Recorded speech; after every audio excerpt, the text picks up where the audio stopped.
Fala, galerinha do oitavo ano das Escolas Municipais de Teresina. Uma excelente tarde a todos vocês.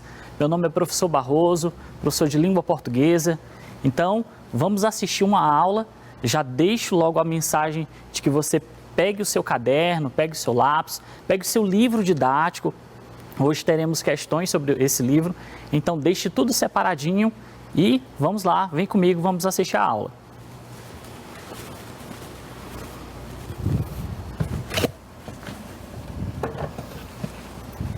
Bom, então, para iniciar aí com os conteúdos, hoje vamos fazer a comparação de textos, só que não é qualquer texto, a gente vai trabalhar com textos de divulgação científica. E são textos que normalmente apresentam o mesmo tema. Então, eu quero que vocês percebam como textos com o mesmo tema pode sim apresentar semelhanças e também diferenças a depender do gênero. Tudo bem? Então, vamos lá. Começando então com um texto que diz assim: se telefonar, não conduza. Há uma dúzia de anos, quando um veículo à nossa frente parecia que parava, demorava a reagir ao sinal verde ou fazia uma série de manobras estranhas, suspeitávamos que o condutor se encontrava embriagado. Quando vemos agora o mesmo comportamento desgovernado, suspeitamos que o condutor está a falar ao telemóvel, ou seja, ao telefone. Esta desatenção dos condutores tem sido objeto de muita investigação científica. Alguns dos estudiosos mais interessantes têm usado as técnicas de imagiologia cerebral. O que mostraram foi que, ao contrário do que muitos pensavam, há limites claros para a capacidade humana de processar informação em paralelo, mesmo quando esta requer capacidades mentais diferentes. Um trabalho liderado por Marcel Adam Just, publicado em 2001, na revista Neuroimaging, número 14, mostra que o cérebro reduz a atividade de reconhecimento de objetos em cerca de 30% e a de diálogo em cerca de 50% quando as duas atividades se processam em simultâneo. Então vamos lá, vamos resumir aqui.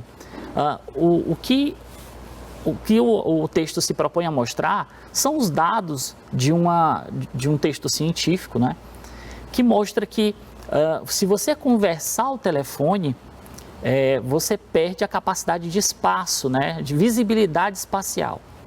Então, isso é ruim principalmente para os condutores de veículo.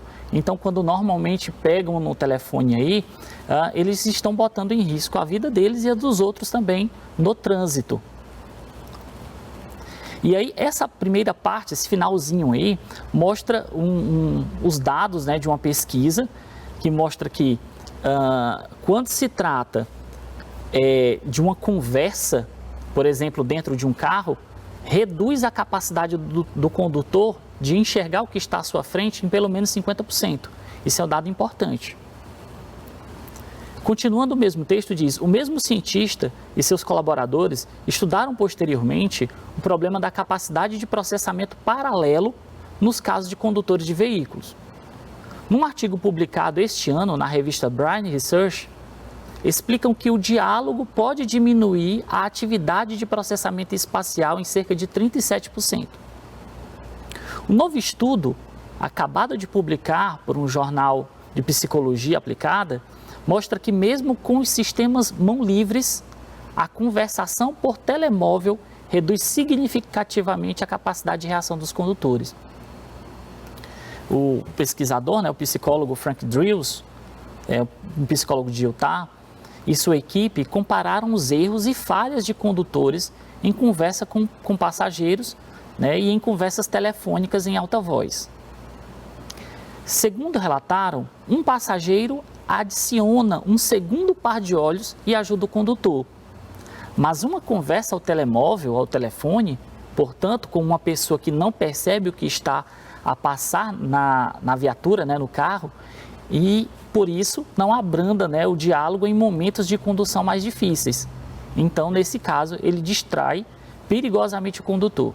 Então, veja que nessa segunda parte aqui, o texto explica que quando se conversa com alguém que está no carro, essa capacidade de visibilidade também é responsabilidade da pessoa que está conversando. Então, mesmo que o condutor não tenha uma visibilidade boa durante a conversa, o outro que está a conversar com ele tem. Então, qualquer perigo, os dois estão atentos ali à estrada e não somente um. E essa capacidade é reduzida quando se trata do telefone, porque com o telefone não tem uma outra pessoa, né, olhando ali o que está na estrada. Portanto, se acontecer um acidente, vai ser somente de responsabilidade do condutor, que está a conversar, né, no caso uma irresponsabilidade, né, porque ele está a conversar com o celular no trânsito. Então, a palavra aí, essa parte que explica aí a capacidade de redução de visibilidade do condutor em 37%, é um dado interessante também. E por fim, aí, a última parte do texto diz: o estudo mostrou que a probabilidade de fazer uma mudança inadvertida de faixa, por exemplo, não aumenta quando o motorista começa a falar com o passageiro, mas sobe quase o dobro quando está o telemóvel. A capacidade de se manter em distância uniforme à viatura da frente não sofre com o diálogo com o passageiro, mas reduz-se bastante com o uso do telemóvel. Quantificando o conjunto de resultados, os investigadores afirmam, né, que conversar ao telefone é tão perigoso como conduzir ligeiramente embriagado. Equivale a um nível de álcool no sangue de 0,8 gramas por litro, portanto, bem acima do limite legal. Se conduzir, não beba, nem fale ao telemóvel. Então, o texto se propõe aqui a mostrar, né, os dados de uma pesquisa científica, né? Trata-se de um texto de divulgação científica, por ter também alguma opinião, poderia ser também considerado um artigo de opinião, mas que de uma maneira ou de outra divulga dados científicos, né, de uma pesquisa científica. E o que é importante vocês perceberem? Que esse tipo de texto, ele vai mostrar dados de uma pesquisa de uma forma simples. Por quê? Porque o texto científico em si possui um vocabulário muito técnico, né? Muito próprio de uma determinada área. Então, esses textos, eles trazem esses dados de uma maneira mais simplificada, com uma linguagem mais do dia a dia, então, que seja algo mais leve, mais suave, né, para o leitor, do que algo muito técnico. Tudo bem, pessoal? Então, visto isso, mostrei aí essa parte, né, de dados, né, que ele mostra os investigadores, fala dos dados que esses investigadores fizeram. Eu vou para um segundo texto. Aquele primeiro texto, um texto de divulgação científica. Esse segundo texto, um texto mais diferente. Veja, eu tenho aí uma imagem, né, de um celular. No primeiro momento, você observa uma estrada e percebe um celular todo quebrado. E eu tenho do outro lado aí, na outra parte da imagem, a seguinte linguagem verbal, né, a seguinte frase: não use celular ao volante, isso pode custar a sua vida. É um texto apelativo, né, você percebe isso, né, que ele chama a atenção mesmo. Observe as cores, né, da frase, a cor verde, né, no sentido de preste atenção, né, isso é que é permitido, né, que você não use o celular ao volante, né, porque isso custa a sua vida. Você chama a atenção também o fato de ser um celular numa estrada, um celular muito grande, né? Ele está representando aí, no caso, o carro, né? Como se quisesse dizer assim, olha, o carro ficará destruído, mas principalmente por causa do celular, do uso do celular no trânsito. E aí eu tenho aqueles que fizeram essa propaganda, né? Que é uma propaganda institucional, o governo de São Paulo. Enfim, então, veja, dá para fazer uma tabela comparativa com esses dois textos, né? O primeiro relatando dados, né, algo próprio dos textos científicos, de divulgação científica. Eu tenho aqui já nessa imagem, né, uma propaganda institucional, né, aquelas propagandas que querem convencer o leitor a adotar determinadas condutas, né? E aí a gente percebe a parte da linguagem verbal e a linguagem não verbal. Então, dá para fazer uma comparação entre os textos, e é isso que a aula se propõe, que você perceba essa comparação entre um texto e outro. Vamos lá, o texto de divulgação científica, você tem como tema o telefone no trânsito, vocês viram os dados, né, que mostram que é muito perigoso, inclusive se compara a álcool, né, quando o motorista dirige ao celular. Então, é como se ele estivesse também embriagado. E a propaganda institucional também tem esse mesmo tema, né? Não dirija com o celular, né? Isso pode custar a sua vida. Então, o tema também é o celular no trânsito. Então, o texto de divulgação científica vai adotar uma linguagem verbal, né? Total. Já a propaganda institucional, ela já adota dois tipos de linguagem, uma linguagem verbal e uma linguagem não verbal. Também tem como característica a questão dos resultados de uma pesquisa científica, né? Os resultados de uma pesquisa científica no texto de divulgação científica. Diferente da propaganda, que poderia ter também, não há nenhum impedimento, mas nesse caso aqui, a gente não tem dados científicos, mas temos sim uma imagem que apela ao leitor para que não use o celular. Então, essa imagem também tem essa função, né, de convencer o leitor a adotar determinada conduta. E, justamente por causa disso, temos gêneros diferentes. O texto de divulgação científica, a gente tem como objetivo informar e divulgar, né? Isso é próprio desse tipo de texto. Já na propaganda, a gente tem um outro perfil, né? Que é convencer o leitor a adotar determinado perfil, determinada conduta, determinadas ações. Então, essa é uma tabela que mostra aí, compara os dois textos e mostra as características, né? Tanto linguística como extralinguística desses textos. Tudo bem? Então, comparando agora mais um outro texto, aqui a gente tem uma reportagem, mas também que divulga, né, dados científicos, né, um texto de divulgação científica também. Diz assim: obesidade infantil pode dobrar os riscos de morte antes dos 55 anos, diz estudo. A obesidade infantil mais do que dobra os riscos de morte antes dos 55 anos de idade, segundo um estudo publicado pelo New England Journal of Medicine, né? Acompanhando em longo prazo quase 5 mil crianças nascidas em 1945 e 1984, os pesquisadores notaram que 1/4 dos voluntários que apresentava maior índice de massa corporal tinham 2 vezes maior taxa de morte por causas naturais antes dos 55 anos do que o grupo de menor IMC, que é o índice de massa corporal. Entre essas causas, os especialistas consideram doenças hepáticas alcoólicas, doença cardiovascular, infecções, o câncer, diabetes e overdose de drogas. O ponto principal é que a obesidade em crianças é um sério problema que precisa ser abordado seriamente. Ressaltou o pesquisador William, que é do Instituto Nacional de Diabetes, Doenças Digestivas e Renais. O que este estudo particular mostra é que a obesidade causará o excesso de morte prematura, completou o especialista. Além da influência direta da obesidade infantil nos riscos de morte prematura, a pesquisa indicou que a intolerância à glicose, fator de risco para o diabetes, e a pressão alta na infância também cumprem um papel neste sentido. As taxas de morte foram 73% maiores entre os grupos de maior intolerância à glicose e 1,5 vezes maior entre aqueles que apresentavam pressão alta. Em nota para a imprensa, o pediatra Mark Jobson, da Academia Americana de Pediatria, destaca que o novo estudo é oportuno e importante, visto que mais de 1/6 das crianças americanas estão obesas. Ele nos dá mais dados relevantes sobre os efeitos da obesidade adolescente em longo prazo.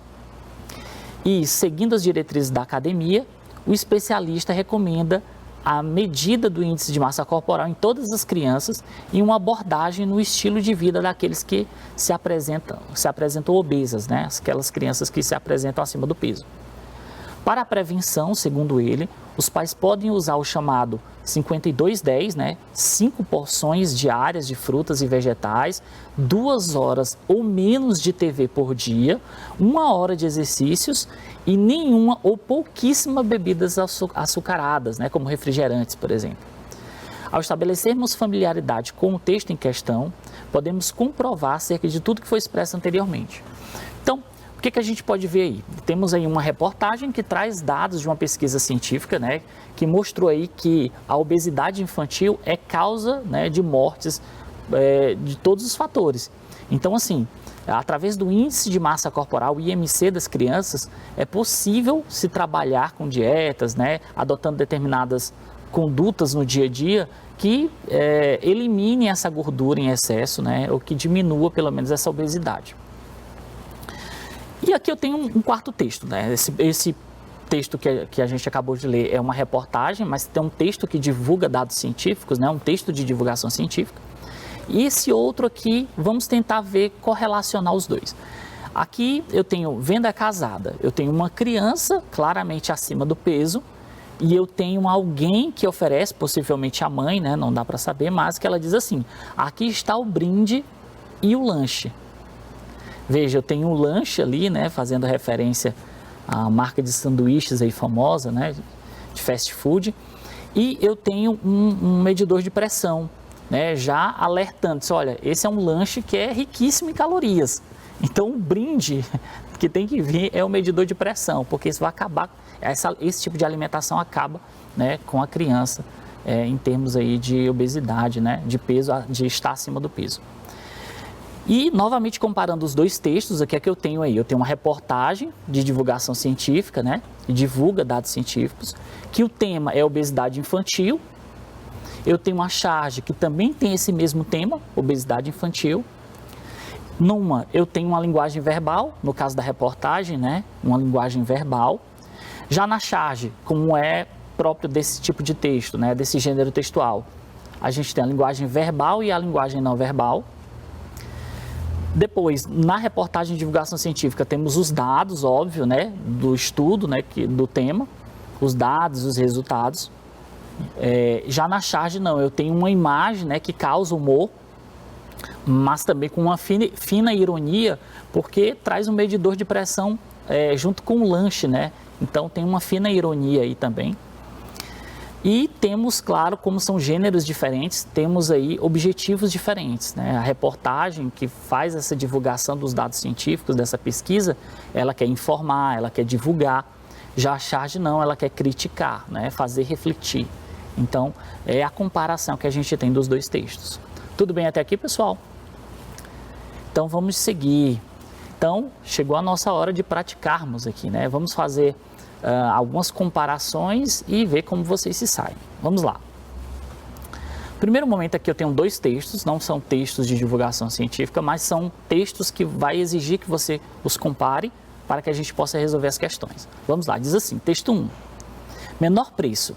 Sim, às vezes o produto ou o alimento pode conter fontes de vitamina maior ou igual com menor preço nas prateleiras dos supermercados. Há produtos de segunda linha que são produzidos em alta escala com a mesma matéria-prima, só muda a marca. Então essa é uma opinião aí, né, do Wagner Pontin. Então, esse primeiro texto fala uma coisa. Vamos ver o segundo texto. Saudáveis. O aumento mundial do preço dos alimentos e seus efeitos negativos devido aos ataques especulativos das intempéries da natureza são proporcionais à renda de cada família.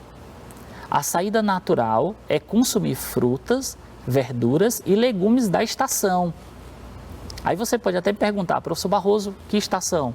Ele está falando da estação de trem? Não, ele está falando da estação do ano, né? Então, por exemplo, comer aquelas frutas que são próprias do verão, que são próprias do inverno. Então, tem a época da manga, a época do caju, da acerola. Então, o que ele faz é isso, é dizer que por falta de frutas ou de uma economia para se comprar frutas, prefere-se usar as frutas mais baratas de acordo com a estação. Então, ele diz, vez que, além de mais baratos, servem para variar o cardápio sem perda qualitativa de nutrientes. Quem não se enquadrar a essa nova realidade paga mais caro e nem sempre tem a garantia de ter um produto saudável. Então, aí temos a opinião do Valmir da hora. Então, pessoal, a gente tem dois textos aqui com o mesmo tema, né, que é a alimentação saudável, né? E eu quero que vocês comparem os dois para a gente poder resolver as questões. Vamos lá, o que é que diz a primeira questão? Com relação ao tema alimentação, letra A. No texto 2, há um incentivo ao consumo de alimentos saudáveis produzidos em cada estação. E aí, o que é que vocês acham? Letra B.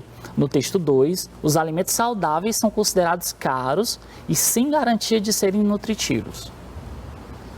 Letra C. Nos textos 1 e 2, encontram-se opiniões divergentes sobre os preços de cada alimento. E letra D, nos textos 1 e 2, os altos preços dos alimentos são definidos por suas respectivas marcas. Então, eu vou voltar aqui no texto, você vai ler novamente e em seguida a gente responde a questão, tá bom? Então, vamos lá, um minutinho para vocês.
Pronto, vamos voltar?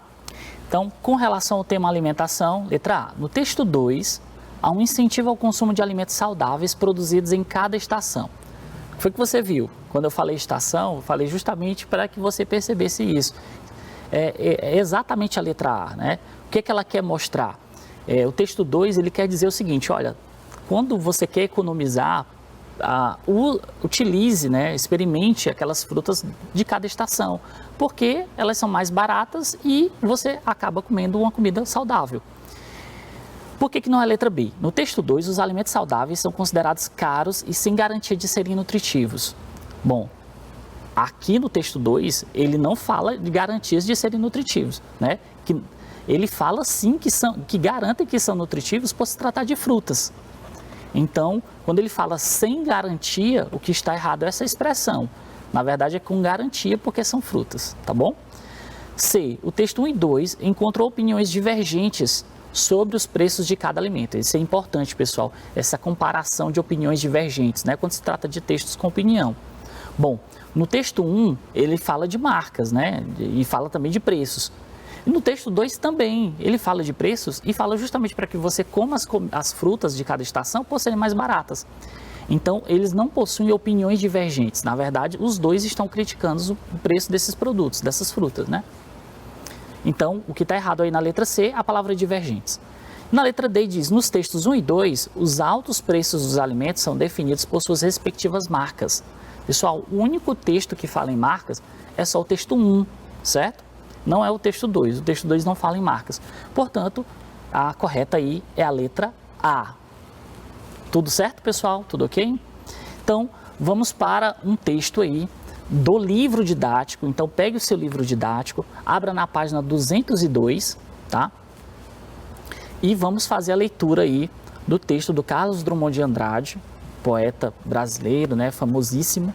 E vamos fazer a leitura desse texto dele, chamado O Homem, as Viagens. O homem, bicho da terra tão pequeno, chateia-se na terra, lugar de muita miséria e pouca diversão. Faz um foguete, uma cápsula, um módulo, toca para a lua, desce cauteloso na lua, pisa na lua, planta bandeirola na lua, experimenta a lua, coloniza a lua, humaniza a lua. Lua humanizada, tão igual à terra, o homem chateia-se na lua. Vamos para Marte, ordena as suas máquinas. Elas obedecem, o homem desce em Marte. Pisa em Marte, experimenta, coloniza, civiliza, humaniza Marte com engenho e arte. Marte humanizado, que lugar quadrado. Vamos para a outra parte? Claro, diz o engenheiro sofisticado e dócil. Vamos a Vênus. O homem põe o pé em Vênus. Vê o visto, é isto? Idem, idem, idem. Idem em latim quer dizer a mesma coisa. Então, esse texto aqui mostra, né, a questão do homem, né, quando ele se coloca num lugar, em pouco tempo ele acaba modificando esse lugar e chateia-se depois de deixar pronto do jeito que ele queria, né? Então ele vai para a Lua, depois que ele faz tudo o que quer com a Lua, ele diz, agora vamos para outro lugar, vamos para Vênus. Então não há um local onde ele se fixe, né? Ele sempre quer mais. E a gente compara esse poema do Carlos Drummond com esse HQ aí, né? Essa história em quadrinho, essa tirinha, na verdade, né? Essa tirinha. E aí eu tenho dois animais e eu tenho um que fala, um cometa. A segunda imagem passa e em seguida eu tenho lixo espacial, era só o que faltava. Então, esse texto aí está na página 203, como vocês já devem estar lendo, né? Então, vamos para a questão. Então, vamos responder aqui a questão número 1 e a questão número 4 aí da página 203. A questão número 1 diz, de que modo esses textos dialogam com o artigo de divulgação científica? Bom, o artigo de divulgação científica vocês já sabem, possui dados científicos, uma pesquisa científica, né? Então, de que modo esses textos podem dialogar, né? Falar com um texto de divulgação científica? Bom, vamos resolver juntos. Você já sabe que os textos falam de algo em que o homem precisa buscar, né? Precisa modificar. No caso, o primeiro fala do homem sair para fora da Terra, né? E conquistar o espaço. Isso tem tudo a ver com ciência, né? O segundo texto mostra um lixo espacial, né? Que é resultado, que é uma consequência da modificação do homem no espaço, né? Fora da Terra. Então, a gente tem o que como resposta? De que os dois, né? Possuem uma conexão, mostrando como o ser humano pode conquistar o espaço, né? Além dos limites da Terra. Então, os dois textos dialogam nesse sentido. E vamos para a questão número 4. No texto 1, a presença de linguagem poética.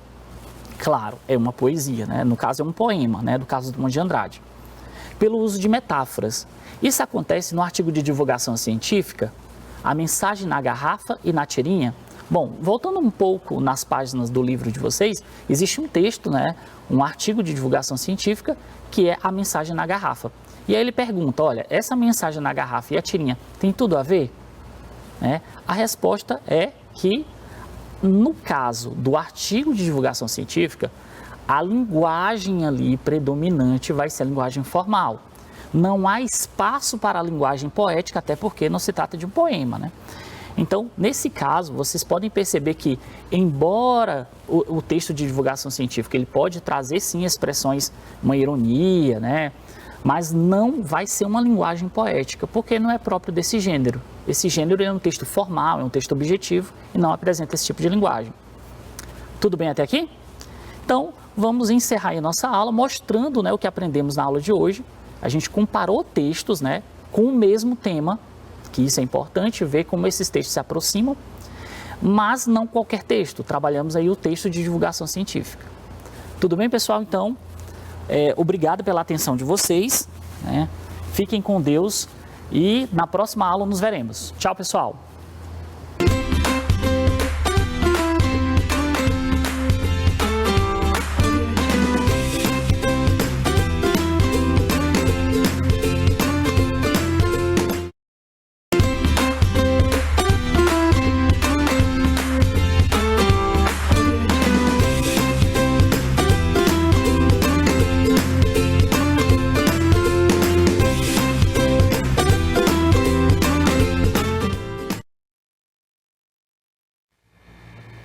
Olá, alunos e alunas, aqui quem fala é o professor Railton Alves, da disciplina de Matemática.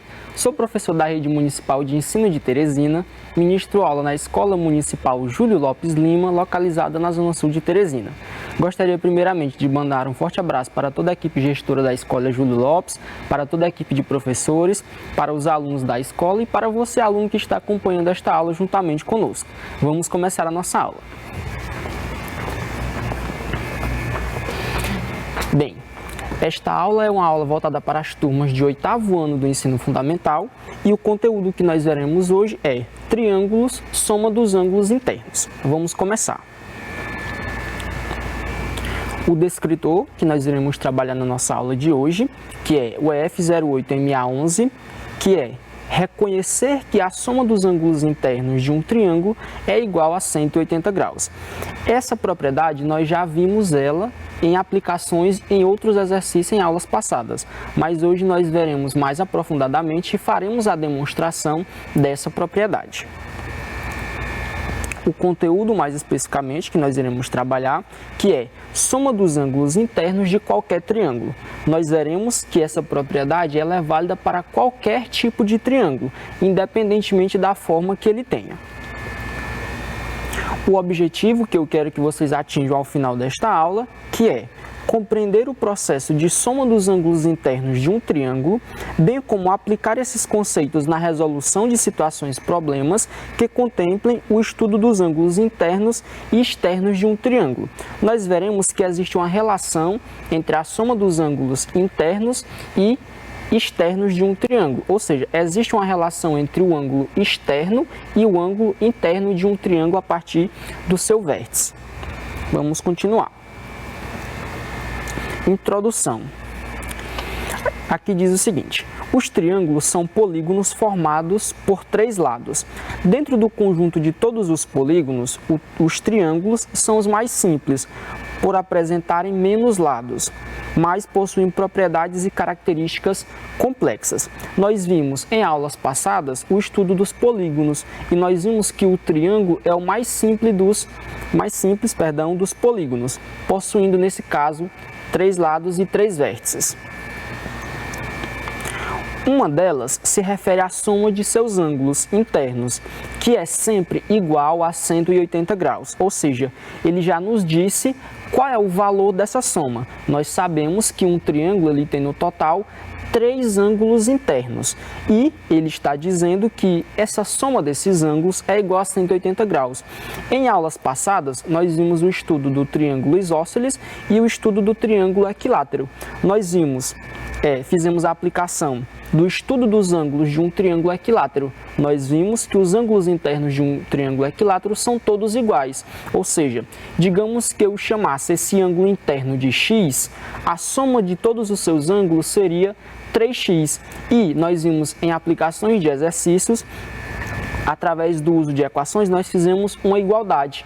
3x, que é a soma desses ângulos internos, era igual a 180 graus, que é a propriedade que nós veremos hoje.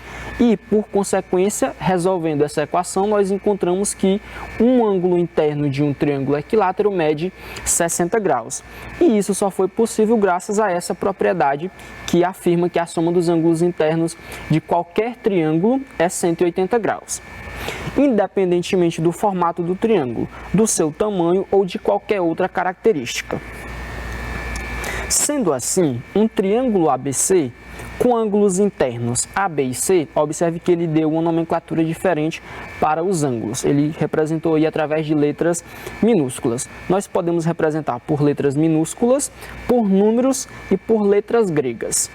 Possui a seguinte propriedade: o A mais o B mais o C é igual a 180 graus, ou seja, a soma dos seus 3 ângulos internos desse triângulo ABC é igual a 180 graus. Mais à frente nós veremos a demonstração dessa propriedade. Essa propriedade não é usada para descobrir que a soma dos ângulos internos é igual a 180 graus, ou seja, já é a própria propriedade, mas ela é usada para descobrir a medida de um dos ângulos do triângulo, quando se conhece a medida dos outros 2 lados. Ou seja, existem questões que ele vai fornecer a você 2 ângulos e ele vai pedir que você encontre o terceiro ângulo. Ou seja, ele dá no caso, esse ângulo em forma de uma incógnita e fornece o valor dos outros dois ângulos desse triângulo, ou seja, valores numéricos. Mas ele também pode colocar esses ângulos internos em forma de expressões, como, por exemplo, nós podemos citar como exemplo o triângulo equilátero, do exemplo que eu citei anteriormente. Se eu disser que o ângulo interno desse triângulo equilátero é x, os outros dois ângulos também será x, porque todos os ângulos internos do triângulo equilátero são iguais. Observe que eu representei esse ângulo não por um valor numérico, mas por uma incógnita.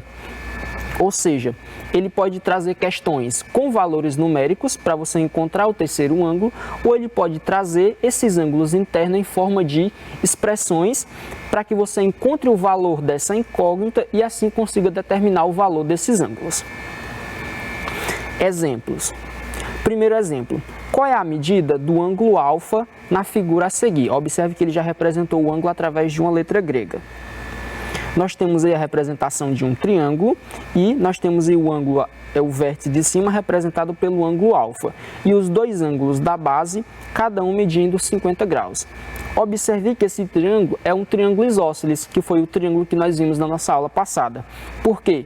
Os dois ângulos da base possuem medidas congruentes. Consequentemente, os dois lados que formam esse triângulo também serão congruentes. E a base desse triângulo, que está oposto ao ângulo alfa, será, no caso, a base do triângulo isósceles. Solução.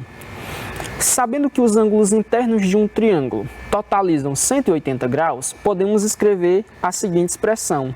O alfa mais 50 mais 50 é igual a 180. Ou seja, eu somo os ângulos internos e igualo essa soma ao valor de 180 graus.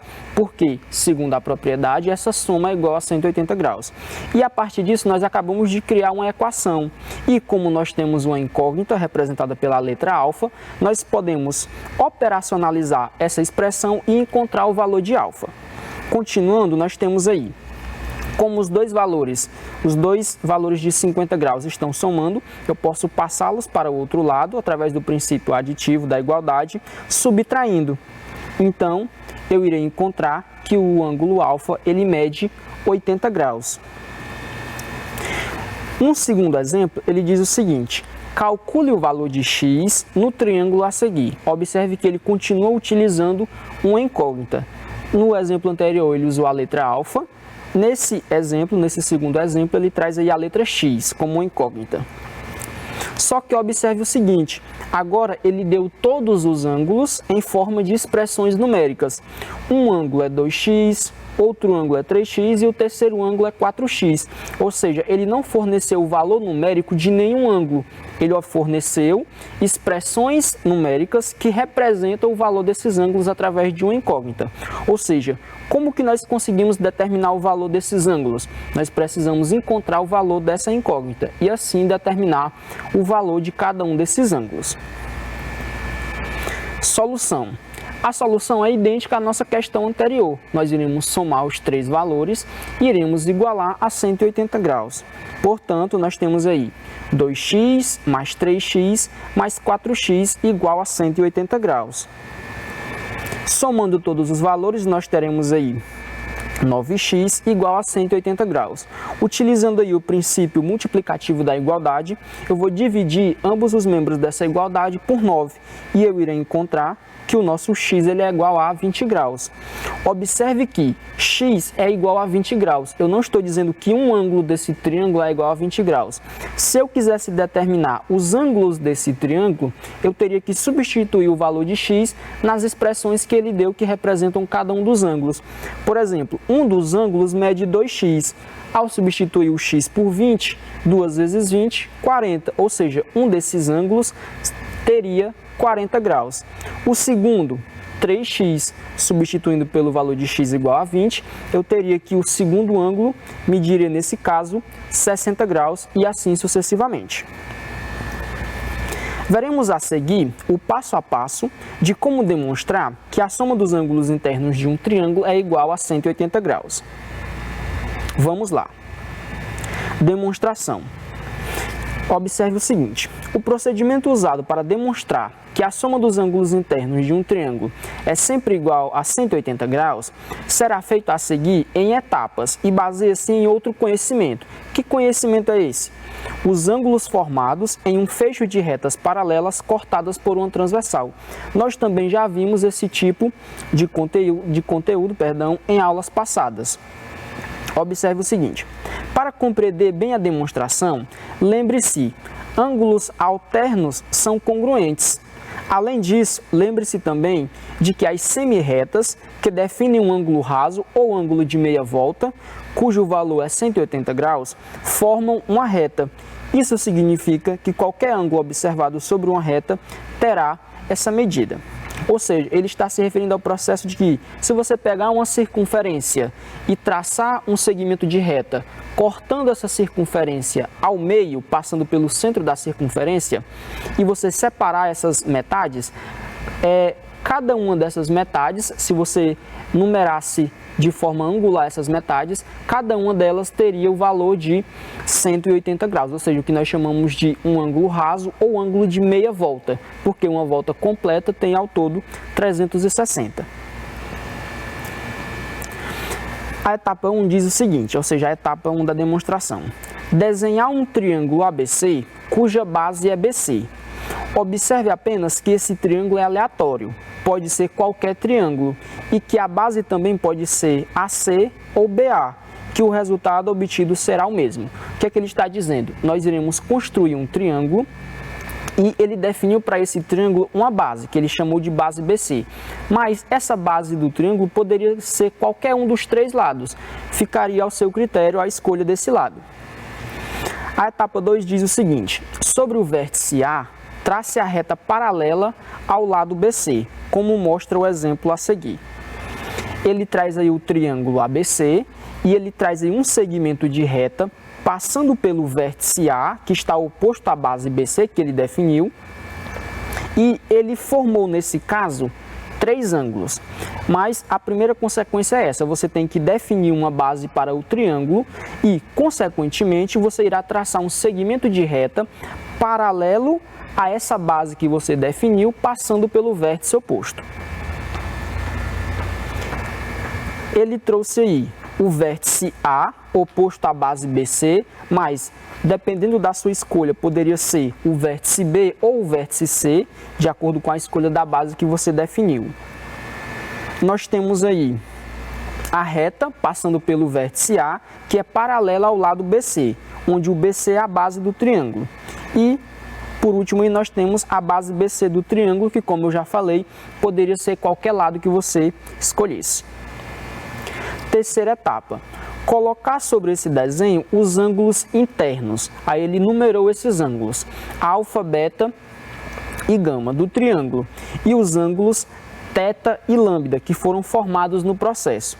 Observe a seguinte imagem, você tem aí novamente o triângulo, você tem a base BC, a reta paralela ao lado BC passando pelo vértice A, e ele numerou os ângulos internos desse triângulo, alfa, beta e gama. E como eu falei, ao traçar a reta paralela, ele criou ao todo três ângulos no vértice A, que ele chamou de θ e de lambda, que são, nesse caso, os ângulos externos, ou seja, que estão externos ao triângulo. Observe que os ângulos θ e beta são alternos internos, ou seja, você tem a reta paralela ao lado BC e você tem a reta passando pelo lado BC. E o segmento AB seria, no caso, a transversal que corta as duas retas paralelas. O que é que ele está dizendo? Que o ângulo beta do vértice B, ele é congruente, ou seja, ele possui o mesmo valor que o ângulo θ do vértice A, ou seja, o ângulo externo ao vértice A, que foi o ângulo criado. O mesmo acontece com gama e lambda, que também são alternos internos. Logo podemos trocar θ por beta. Por que nós podemos trocar? Porque eles possuem valores iguais. E gama por lambda, ou lambda por gama na imagem. Assim, obteremos o esquema ilustrado pela imagem a seguir. Você tem novamente a imagem, observe que ele já fez essa troca. Onde tinha o ângulo θ, ele colocou o ângulo β. Por quê? Já que eles são iguais, ele pode trocar esses dois ângulos. Observe que no vértice B nós temos o β e agora no vértice A, o ângulo externo do lado esquerdo do vértice A, ele colocou também o β. E da mesma forma, ele fez com o ângulo γ, lá do vértice C. Onde tinha o lambda, ele trocou pelo γ, que está ao lado direito do vértice A, ou seja, o ângulo externo do vértice A. Observar que a soma dos ângulos realmente é 180 graus. Observe que ele formou uma semicircunferência formada pelos ângulos beta, alfa e gama. Só que nós sabemos que o valor de uma semicircunferência angular é 180 graus. Portanto, a soma desses ângulos internos, que são todos congruentes, é igual a 180 graus. Ou seja, trocou o θ pelo beta e o lambda pelo gama. Ao mesmo tempo, tem a mesma medida dos ângulos internos do triângulo e os três juntos formam um ângulo raso.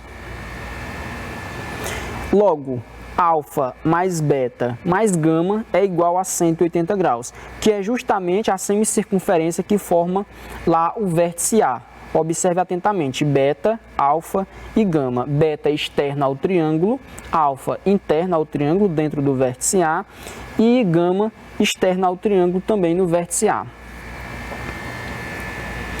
Você tem novamente a imagem, você tem aí o ângulo θ congruente ao ângulo beta do vértice B. Você tem aí o ângulo lambda congruente ao ângulo gama do vértice C, que no slide anterior ele fez essa troca. E aí em vermelho você tem o arco metade ou arco de 180 graus, formada pelos ângulos alfa, lambda e θ, que você também poderia representar como beta, alfa e gama. Note que a soma dos três ângulos corresponde à metade do ângulo de uma volta, que mede 360 graus. Portanto, a soma desses três ângulos mede 180 graus. Vimos em nossa aula de hoje o estudo da propriedade da soma dos ângulos internos de um triângulo e suas características. Estudamos o processo de demonstração, que prova que a soma dos ângulos internos de qualquer triângulo é 180 graus. A demonstração só foi possível devido a conhecimentos como de ângulos formados por retas paralelas cortadas por uma transversal, que formam ângulos alternos internos e congruentes, ou seja, que possuem medidas iguais. Vamos agora colocar em prática os conhecimentos que adquirimos em nossa aula de hoje. E aqui eu trouxe para vocês alguns exercícios que abordam o conteúdo que nós vimos em nossa aula de hoje. O exercício 1 diz o seguinte: assinale se as afirmativas abaixo são verdadeiras com V ou F com falsas. Aí ele traz aí 5 alternativas. Para essa questão eu vou disponibilizar um minutinho para que vocês possam fazer a resolução e posteriormente eu retorno para que a gente possa resolver junto. Até lá!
Bom, alunos, retornando para fazer a resolução juntamente com vocês. Vamos começar. A letra A diz o seguinte: em um triângulo ABC, o ângulo A mede 110 graus e o ângulo B mede 80 graus. Essa informação é verdadeira ou ela é falsa? Ela é uma informação falsa. Por quê? Observe os dois ângulos. Se você somar 110 com 80 graus, você já tem aí 190 graus, que já ultrapassa o valor da soma dos ângulos internos de um triângulo, ou seja, ainda faltaria o terceiro ângulo que forma o triângulo. Portanto, afirmação falsa.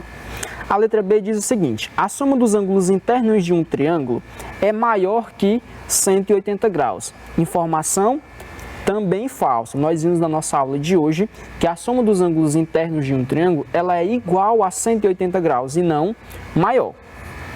A letra C diz o seguinte: a soma das medidas dos ângulos internos de um triângulo é igual a 360 graus. Informação também falsa. Nós vimos no exemplo anterior que a soma dos ângulos internos de um triângulo é igual a 180 graus e não 360. A letra D diz o seguinte: a soma das medidas dos ângulos internos de um triângulo não é a mesma para todo e qualquer triângulo. Informação falsa. Nós vimos que essa propriedade ela é válida para qualquer triângulo, independentemente da sua forma. Ou seja, ela é válida para qualquer tipo de triângulo. Portanto, informação falsa. E a letra E, a nossa última letra I, diz o seguinte: a lei que diz que a soma dos ângulos internos de um triângulo é igual a 180 graus é chamada lei angular de Tales. Informação verdadeira. Nós vimos em aulas passadas uma parte rápida sobre a lei angular de Tales, que é a lei que dá o nome a essa propriedade. Portanto, informação verdadeira. Questão bem simples, bem tranquila. Exercício 2. Qual é a medida do ângulo X do triângulo a seguir? Aí ele dá uma representação e dá algumas alternativas. Vamos fazer aqui a resolução juntamente com vocês. Vamos começar. Solução. Observe que temos, neste caso, os ângulos assinalados com seus valores. E um deles é uma incógnita. Ele dá aí para você um ângulo de 80, um ângulo de 70 e ele dá aí um ângulo de medida X, ou seja, ele representou esse ângulo através de uma incógnita. Nós iremos aplicar a propriedade da soma dos ângulos internos de um triângulo através da criação de uma equação, onde o nosso objetivo é encontrar esse valor de X. Por quê? Observe o seguinte: como nosso objetivo é encontrar apenas o ângulo desconhecido, que é o ângulo X, iremos aplicar diretamente a igualdade entre a soma dos valores dos ângulos dados na questão, que foi o 80, o 70 e o X, que é o que nós queremos encontrar, e 180 graus, que é o valor da soma desses três ângulos. Portanto, nós ficaremos com o seguinte: aplicando os valores em forma de uma igualdade, ou seja, em forma de uma equação, nós teremos o seguinte: 80 mais 70 mais x é igual a 180 graus. Somando os dois valores, 80 mais 70, 150, mais x é igual a 180 graus. Utilizando agora o princípio aditivo da igualdade, eu vou subtrair 150 de ambos os lados, ou seja, 150 graus, e eu ficarei com x igual a 180 menos 150. Então, o nosso x ele vale 30 graus. Encontramos o valor do ângulo desconhecido. Logo, nós temos que o valor do ângulo X é de 30 graus. Fazendo a marcação da alternativa correta da nossa questão, nós temos o seguinte: as letras que ele deu lá, 100, 180, 90, 40 e 30, portanto, a letra que representa a alternativa correta é a letra E, 30 graus. Então, marcamos a nossa alternativa. Exercício número 3. Ele diz o seguinte: qual é o valor de x no triângulo a seguir? Observe que ele deu agora os ângulos através de expressões numéricas, todas em função da variável x, ou seja, da incógnita x. Para essa questão, eu vou disponibilizar 2 minutinhos para que vocês possam resolvê-la e posteriormente eu retorno para que a gente possa resolver junto. Até lá!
Bom, alunos, retornando para fazer a resolução juntamente com vocês. Vamos começar. Ele deu aí os ângulos em forma de expressões. Portanto, nós iremos aplicar diretamente a propriedade da soma dos ângulos internos. Então, nós temos o seguinte. Sabemos que a soma dos ângulos internos de um triângulo é igual a 180 graus. Portanto, diante disso, nós podemos igualar os ângulos dados, ou seja, os três ângulos em forma de expressões, e encontrar o valor de x.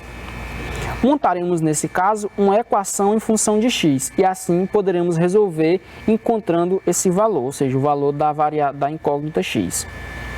Aplicando os valores em forma de equação, nós temos o seguinte: 2x mais 20 graus, mais 4x mais 40, mais 6x mais 60 igual a 180. Observe que eu coloquei cada um dos ângulos, das expressões que representam os ângulos entre parênteses. Agora nós iremos agrupar os valores parecidos. 2x mais 4x mais 6x, mais 20 graus, mais 40, mais 60 igual a 180. Somando os valores aí, nós temos 12x mais 120 graus igual a 180 graus. Utilizando agora o princípio aditivo da igualdade, eu vou subtrair 120 de ambos os lados. Então, eu ficarei com 12x igual a 180 menos 120. Então, 12x igual a 60 graus. X é igual a 60 dividido por 12. Observe que ele utilizou aí o princípio multiplicativo da igualdade e dividiu ambos os membros da igualdade por 12. Portanto, o nosso x ele vale 5 graus. Logo, nós temos que x vale 5 graus. Questão bem simples, bem tranquila, parecida com a nossa primeira questão. Exercício 4. O exercício 4 diz o seguinte: identifique se as afirmações abaixo são verdadeiras com V ou são F com falsas. Vamos aqui responder elas juntamente com vocês. A letra A diz o seguinte: a soma dos ângulos externos de um triângulo é igual a 360 graus. Nós veremos essa propriedade em aulas posteriores, mas a princípio eu quero que vocês acreditem que essa informação é verdadeira. Portanto, essa informação ela é verdadeira. Em aulas posteriores nós iremos demonstrar essa propriedade. A letra B diz o seguinte: os ângulos internos de um triângulo e seus respectivos ângulos externos são complementares. Também é uma informação que nós ainda não possuímos, mas essa informação é falsa. Por quê? Nós veremos que a soma de um ângulo interno de um triângulo com o seu ângulo externo, ou seja, nós prolongamos o lado desse triângulo e nesse vértice nós criamos dois ângulos, um interno e um externo. E a soma desses dois ângulos é suplementar e não complementar. Lembrando que complementar é 90 graus e suplementar é 180 graus. Portanto, informação falsa. A letra C diz o seguinte: os ângulos externos de um triângulo são suplementares em relação ao seu ângulo interno. Informação verdadeira. Como eu acabei de falar, ao prolongar um lado, você vai criar dois ângulos, ou seja, o vértice desse triângulo, você vai criar dois ângulos, um interno e um externo. A soma desse ângulo interno com o externo tem como resultado 180 graus, ou seja, você vai criar um ângulo raso. Portanto, informação verdadeira, ou seja, ele será suplementar. E a letra D, é possível demonstrar que a soma dos ângulos internos de um triângulo é igual a 180 graus através do uso de propriedades de ângulos alternos internos. Informação verdadeira. Questão bem simples, bem tranquila. Então é isso, gostaria de agradecer pela atenção de vocês, espero que vocês tenham gostado da aula. Foco nos estudos, foco na aprendizagem e até a nossa próxima aula.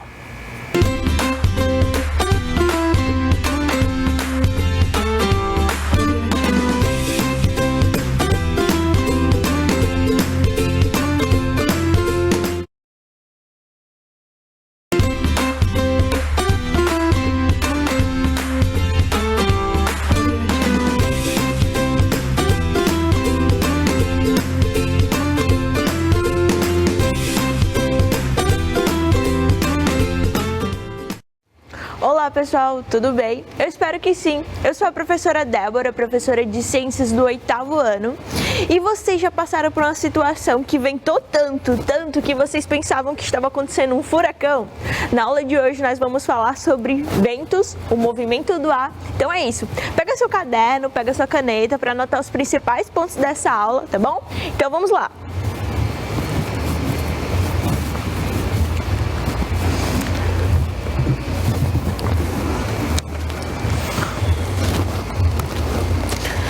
Perfeito, gente. E a habilidade que será trabalhada na aula de hoje será a seguinte: relacionar climas regionais ao padrão de circulação atmosférica e oceana e ao aquecimento desigual causado pelos movimentos da Terra. Bom, pessoal, nós estudamos lá no início da nossa unidade sobre Terra e Universo que o Sol, né, isso é a estrela que aquece todos os outros planetas do Sistema Solar, inclusive a Terra. E aí o calor que vem do Sol, tá, vai esquentar a atmosfera da Terra. Tá bom? Então, como que isso acontece, professora? O Sol vai emitir os seus raios solares, esses raios vão ultrapassar aqui a atmosfera, não é isso? E aí, esses raios vai acabar aquecendo aqui o solo da Terra, tá bom? E aí, esses raios, eles serão refletidos, eles vão voltar, tá bom? Para a atmosfera, alguns deles, e esse movimento vai fazer com que aqueça aí a atmosfera da Terra. Então, a atmosfera terrestre é aquecida dessa forma, tá bom? Pela incidência dos raios solares que bate no solo e depois volta, tá bom? É refletido aí e parte deles aquecem a atmosfera terrestre. E por uma série de fatores, pessoal, partes da atmosfera vão ser maiores aquecidas que outras, tá? E aí, esse movimento de que partes da atmosfera vai ser aquecida mais que outras vai ocasionar aí os ventos, tá bom? Como assim, professora? Então, vocês lembram da aula passada que eu falei que o ar quente, ele acabava se expandindo e subia, não é isso? E o ar frio, ele era comprimido e aí ele desce. Lembram disso? Desse conceito básico aí? Então, é exatamente isso que ocasiona aí os ventos, tá bom, pessoal? Por quê? Parte aí da atmosfera vai ser aquecida, então se eu tenho a atmosfera sendo aquecida, eu vou ter vento sendo aquecido, tá bom? Então esse vento aquecido, ele vai, ó, subir. Acompanhem o movimento aí da setinha vermelha, tá bom? Esse vento aquecido, ele se expande e por isso ele sobe, tá? E aí, em contrapartida, o vento que é mais frio, tá bom? Que não foi tão aquecido, ele vai acabar descendo, tá? Então, esse movimento aí de vento, tá? De gás subindo e descendo, vai ocasionar aí o vento, tá bom? Então, nós podemos dizer que vento é o ar em movimento, tá bom? Em relação aí à superfície terrestre. Então, ventos nada mais é que o ar se movimentando na superfície terrestre, tá bom, pessoal? Pois bem, gente, e o vento, ele pode ser medido com o auxílio de alguns equipamentos, tá bom? Como, por exemplo, esses dois equipamentos aqui que são utilizados aí para medir a direção do vento. Então, se o vento tá para o sul, ou para o norte, para o leste ou para o oeste, essa direção é medida aí por dois equipamentos, que é a biruta e o catavento, tá bom? Geralmente a biruta é encontrada em aeroportos, tá? Então, nos aeroportos vão ter tanto birutas quanto cataventos, porque é importante, né, para a orientação lá do pouso, dos aviões e etc, tá bom? Então, biruta e catavento são equipamentos responsáveis por medir a direção do vento, tá bom? Já outro equipamento chamado de anemômetro, esse equipamento que está sendo mostrado aqui nessa figura para vocês, tá? Vai medir a velocidade do vento, porque o vento ele tem velocidade, dependendo aí da sua intensidade, essa intensidade é calculada aí a partir da velocidade do vento, tá? E aí essa velocidade ela pode ser medida com o auxílio aí desse equipamento chamado anemômetro, tá bom? Então geralmente aí em usinas eólicas, tá? O pessoal lá, os técnicos e tal das usinas eólicas, eles utilizam esses equipamentos para medir a velocidade do vento, né? E acabam fazendo um cálculo para ver quanto de energia está sendo produzida e toda aquela história de produção de energia que nós estudamos, não é isso?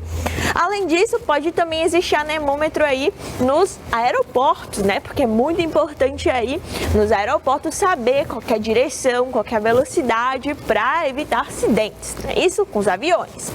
Então, são esses equipamentos utilizados aí para medir tanto a direção quanto a velocidade do vento. Perfeito, gente. E os ventos, eles vão soprar aí praticamente todo o tempo na superfície terrestre, tá? Então, eles vão soprar e tem vento que ele fica soprando ao tempo todo em algumas regiões, diferentemente de outras regiões que venta um determinado instante e depois não venta mais, tá? Então, os ventos, eles são super importantes aí para diversos fenômenos que acontecem aqui na Terra, tá bom? Inclusive para um fenômeno chamado aí de correntes marítimas, tá? Então, as correntes marítimas de superfícies, elas são formadas a partir aí do movimento do vento, tá bom? Então, o que são essas correntes marítimas? Como o próprio nome já diz, marítimo, não lembra? Mar. Então, o movimento da água dos oceanos, da água do mar, é ocasionada pelos ventos, tá? E aí, geralmente, quando você pensa em água do mar, você pensa em onda, né? Então, você pensa em aquelas ondas enormes. Então, as ondas são ocasionadas aí pelo vento. Então, a água do mar se movimenta tanto, tá? Que aí acaba ocasionando as ondas. E aí, esse movimento das águas do mar são super importantes aí para diversos fenômenos que acontecem aqui na Terra e também para movimentação aí, por exemplo, de barcos, navios e etc, tá bom?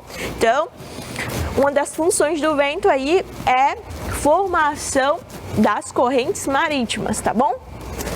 Pois bem, pessoal, e uma outra função bastante importante dos ventos é que eles vão influenciar no clima de uma região. Então, os ventos, eles vão influenciar diretamente no clima de uma região. É só você pensar, quando tá abafado, não tá ventando aqui na nossa cidade, né?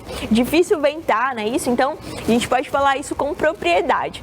Quando tá tão abafado, não venta, então, aquele clima fica um clima mais quente, um clima mais pesado, não é isso?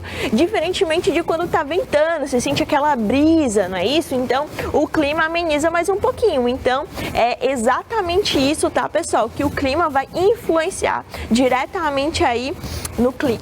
O vento, desculpa, vai influenciar diretamente no clima de uma região, tá certo? Perfeito. E aí, o vento, ele costuma ser chamado de diversos nomes, como, por exemplo, brisa, tá? Ventania, tempestade. Então, o vento tem esses diversos nomes aí.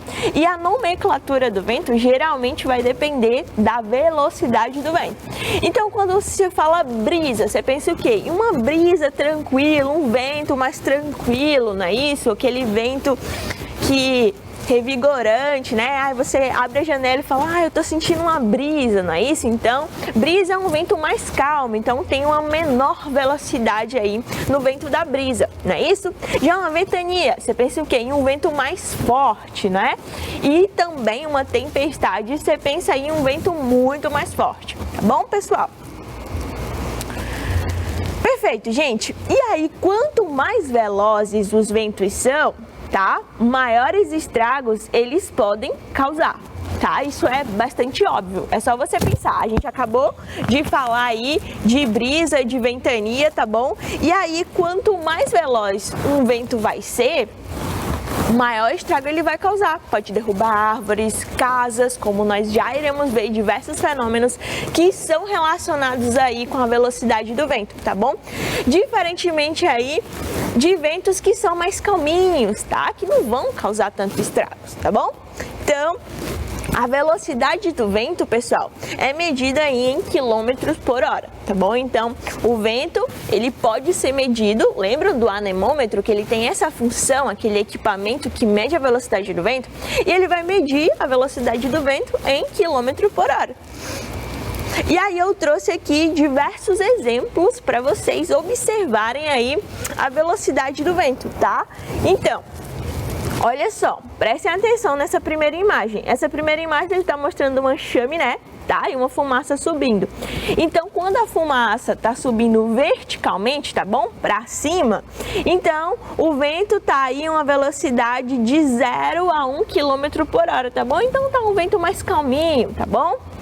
Já quando a chaminé mostra aí uma fumaça que tá na direção do vento, tá? A fumaça não tá subindo, tá? Ela tá em outra direção, o vento tá um pouco mais forte, tá bom? Tá aí medindo de 2 a 6 km por hora, tá bom? Então já é um vento mais intenso, não é isso? Olha só essa árvore aqui, ó, tá ventando, né? Algumas folhas estão caindo. Então, quando o vento consegue balançar as árvores e fazer com que as folhas caiam, o vento tá em uma velocidade aí de 7 a 11 quilômetros, tá bom? Por hora, tá certo? Então, olha só as diferentes velocidades que tem no vento.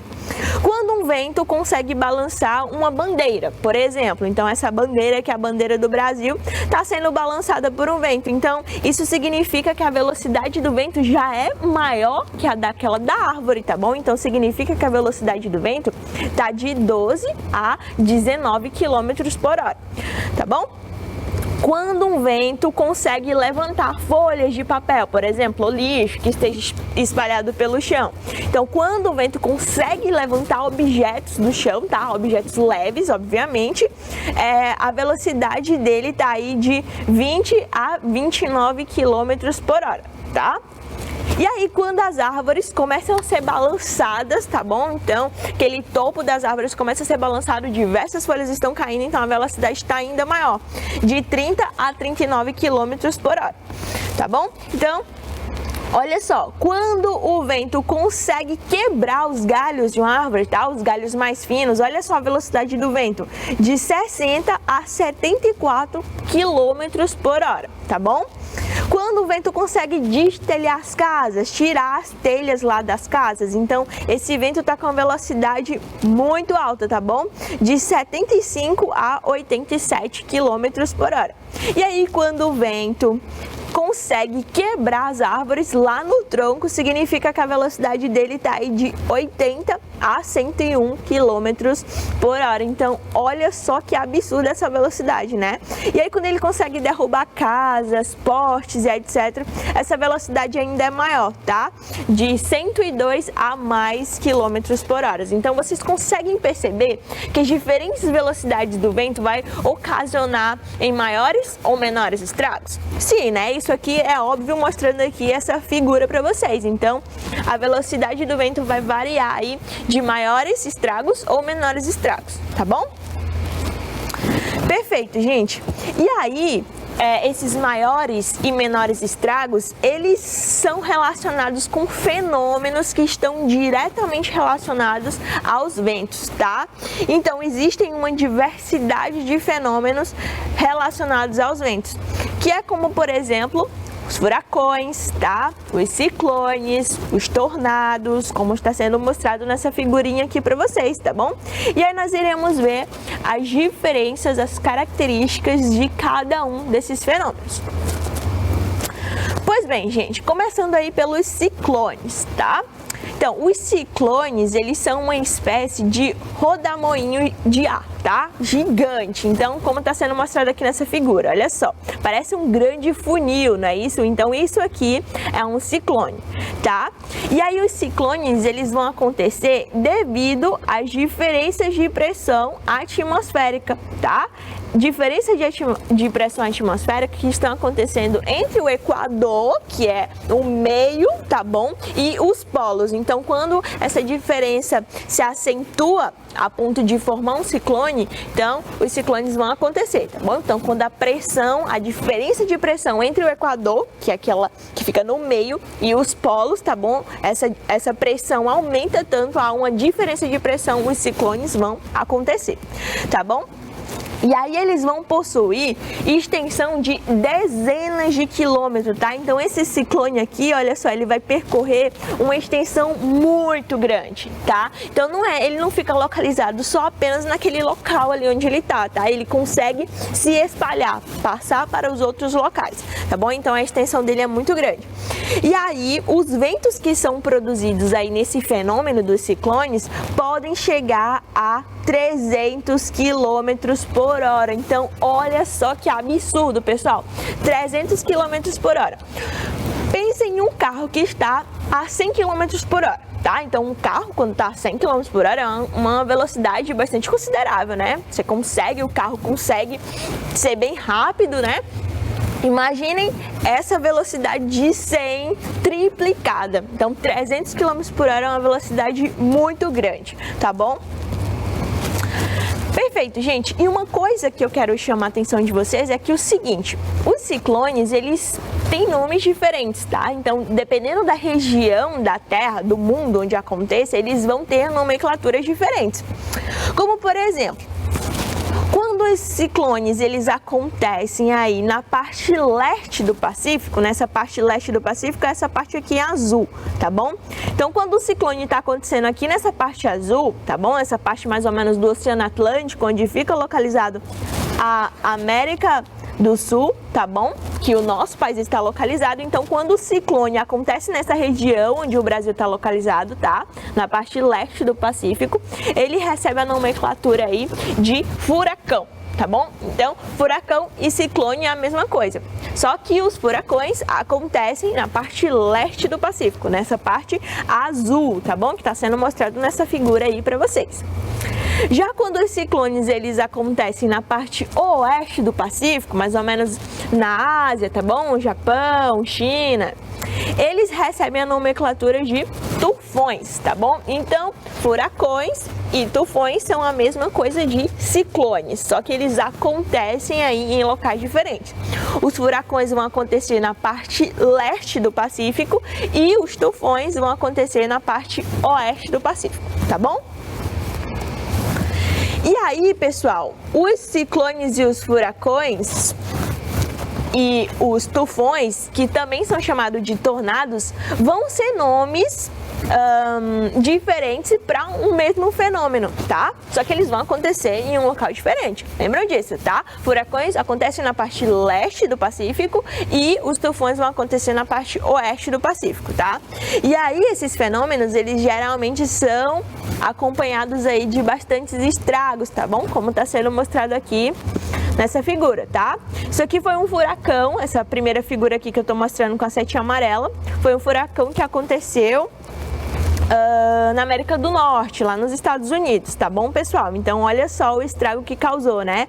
Carros foram derrubados, as casas também, as árvores. Então, isso porque, lembram daquela velocidade que os furacões acontecem? De mais ou menos 300 km por hora. Então, eles passam levando tudo que eles vêm pela frente, tá bom? E a extensão é muito grande, tá? E aqui nessa segunda imagem, tá bom? A imagem aqui do lado direito tá mostrando um tufão que aconteceu no Japão, tá? Então aqui é um tufão, que também é a mesma coisa que um furacão, só que aconteceu em um local distinto, não é isso? Um local diferente, tá bom? Então, ele também, os tufões, como são a mesma coisa que os furacões, também eles levam tudo que eles vêm pela frente, tá bom? Porque a velocidade do vento é muito grande e a extensão também. Então, é capaz de derrubar casas, de levar carros e as pessoas acabam, infelizmente, morrendo. Tá bom, pessoal? Então, são fenômenos causados pelo vento e que pode ocasionar aí na morte das pessoas, tá bom? Perfeito. Existe um outro fenômeno relacionado aí com a velocidade do vento, que são os tornados, tá bom? Os tornados, eles são colunas de ar em rápida rotação, que parecem estar pendurados nas nuvens. Então, olha só essa figura aqui que está mostrando um tornado. Não parece que o tornado está saindo da nuvem? Então, quando isso acontece, tá? Quando essa coluna de ar parece que está saindo das nuvens, são os tornados, tá bom?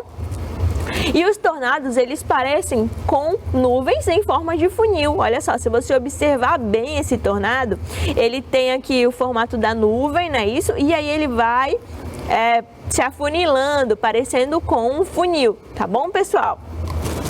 E diferentemente dos ciclones, os tornados eles vão ter poucos metros de extensão, tá bom? Então eles vão ter poucos metros de extensão.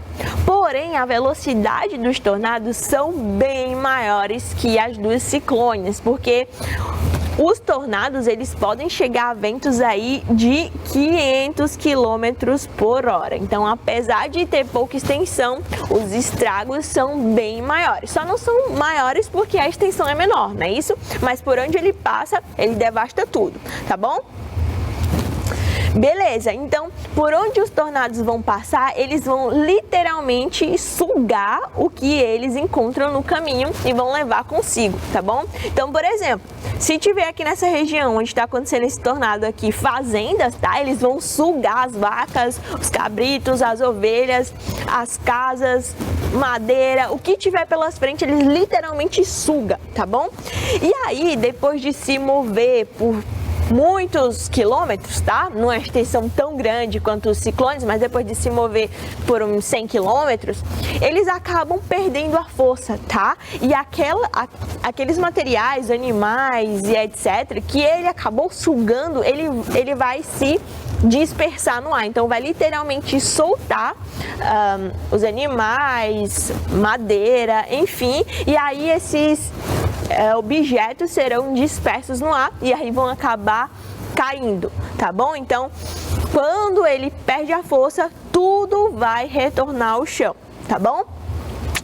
Então, pode ocasionar acidentes, não é isso? Então, a extensão dele, apesar de ser pequena, ele acaba sugando tudo daquele local, mas aí quando ele perde a velocidade, que dispersa tudo no ar, ele vai deixar em outro local que pode ocasionar acidentes naquele outro local. Então, é um fenômeno que também é bastante sério, tá bom? Perfeito, gente. E aí vamos sintetizar o que nós falamos hoje, não é isso? Nós falamos sobre ventos, tá? Que os ventos, eles são uma corrente de ar, não é isso? Que é produzido aí pela diferença de temperatura. Então, o vento, quando a atmosfera é aquecida, o vento quente sobe, porque ele se expande, e aí o vento frio desce, e esse movimento de vento subindo e vento descendo ocasiona o vento. E aí o vento tem diversas nomenclaturas, não é isso? Pode ser chamado de brisa, pode ser chamado de ventania ou tempestade. E aí essas nomenclaturas vão estar relacionadas aí à velocidade do vento. E essa velocidade do vento pode ocasionar menores ou maiores estragos. E esses estragos estão relacionados a fenômenos que estão diretamente relacionados à velocidade do vento. Que fenômenos são esses? Os ciclones, não é isso? Que são a mesma coisa que furacões e tufões, e os tornados, tá bom? Perfeito, gente. Então, eu trouxe aqui uma questão. E aí, essa questão vamos chamar de praticiciência, tá? Então, a gente vai praticar as ciências para sintetizar aí tudo que a gente já aprendeu na aula de hoje, tá bom? Então, é uma questão bem facinha, tá? Que fala o seguinte: relacione os fenômenos atmosféricos às suas respectivas características. E aí tem número 1, ciclone. Número 2, furacão. Número 3, tufão. E aí tem aqui uma coluna número 1. São assim chamados quando acontecem no oeste do Oceano Pacífico, mais especificadamente na Ásia. E aí coluna número 2, definição dada às tempestades tropicais. Coluna número 3, são assim chamados quando ocorrem na porção leste do Oceano Pacífico ou no Oceano Atlântico. Assinale a alternativa com a ordem correta. E aí tem diversas alternativas que vocês vão assinalar. Eu vou dar um tempinho, uns 3 minutinhos, tá bom? Para vocês copiarem essa questão aqui no caderno de vocês, tá? E responderem, tá certo? Então, nos vemos daqui a alguns instantes, tá bom?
Perfeito, pessoal, então voltamos. E aí vamos responder aí essa questão, tá?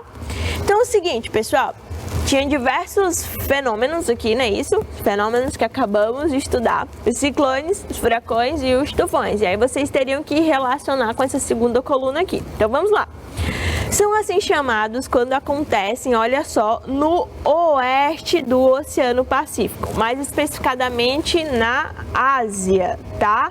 Então, quando um fenômeno relacionado ao vento acontece no oeste do Oceano Pacífico, ele é chamado de tufão, tá? Então, a primeira aqui era, ó, número 3, tá certo? Perfeito. Segunda, definição dada às tempestades tropicais, tá? Os ciclones, eles também são denominados aí de tempestades tropicais, tá bom, pessoal? Então, segunda coluna aí, número 1, tá bom?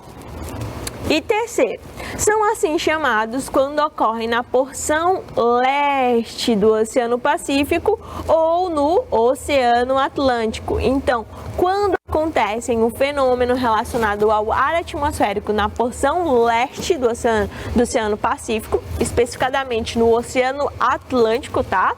Então, o nome desse fenômeno é furacão.